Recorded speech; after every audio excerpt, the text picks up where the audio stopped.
রাতে তখন 2টা বাজে। আমাদের আশেপাশের দোকানপাট সব বন্ধ। বর্মিয়ার দোকানে গিয়ে দেখলাম পুরাই খালি। কি আইটেম আছে দেখতেছিলাম, এইটা নাকি মাছ ভর্তা আর গরুর মাংস ছিল। চুলার মধ্যে মাছ গরম করার জন্য দিছে। আরো অনেক আইটেম ছিল, বেচা কিনা হয়ে গেছে নাকি 1 গামলা ভাত থেকে গেছে এখনো। আমি বসার পরেই আজাদ আমাকে পানি আর সালাদ এনে দিল। তারপর পানি দিয়ে হাত ধুয়ে ভালো করে প্লেটটা পরিষ্কার করে ধুয়ে নিব। তারপরে খাবার নিয়ে আসলো মাছ ভর্তা, গরুর মাংস। আমি প্রথমে মাছ ভর্তা নিয়ে নিব, অল্প করে সাদা ভাত দিয়ে মাখায় খাবো।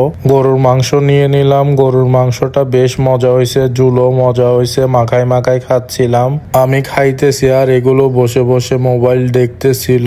ভাত খাওয়া শেষ হওয়ার পরে একটা রুই মাছের মাথা এনে দিল। আমি আর মাথা খাই নাই।